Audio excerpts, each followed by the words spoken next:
Espírito Santo, ó Senhor, o maior pedido que posso fazer nesse momento a Ti, Pai, é que abra a consciência de cada um deles, Senhor, que eles venham perceber onde eles estão falhando, cada um de nós, Pai, que nós venhamos perceber as nossas falhas, onde é que erramos para com o Senhor, porque o Senhor deixou claro hoje, Pai, que o pecado ele é procedido justamente para cegar o nosso entendimento. Então somente o Senhor pode abrir com a luz da tua palavra a nossa consciência, Pai. É isso que eu te peço agora. Espírito Santo de Deus, ó Senhor, ouve a nossa oração e passa de pessoa em pessoa agora, Senhor. Que eles não saiam da mesma forma, Senhor. Que eles não saiam da mesma forma que entraram, mas que reconheçam o erro, que reconheçam o pecado, que reconheçam a iniquidade, Senhor. Vindo até em cada um, Senhor, para que assim o teu nome venha ser glorificado. Novamente eu te peço, Senhor, não permita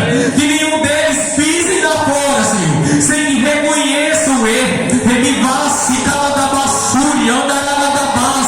Espírito Santo, ó Senhor, toca em cada pessoa e que elas venham sair uma nova pessoa neste lugar, Senhor. Toque em cada uma delas, Senhor. Novamente eu te peço, toque em cada uma delas, Senhor, e que o Senhor possa conceder o conhecimento da verdade, Senhor, assim como está escrito em tua palavra: se pois o Filho vos libertar, verdadeiramente sereis livres, verdadeiramente sereis libertos, Senhor. E através dessa palavra que eu te peço, salva-os, Pai, salva-os, Senhor, da mão de Satanás, Pai. Eu te peço isso em nome de Jesus. E a igreja diz que a graça de Deus e a unção do Espírito Santo esteja sobre a nossa vida para todos sempre, em nome de Jesus. E a igreja diz amém. Aplauda.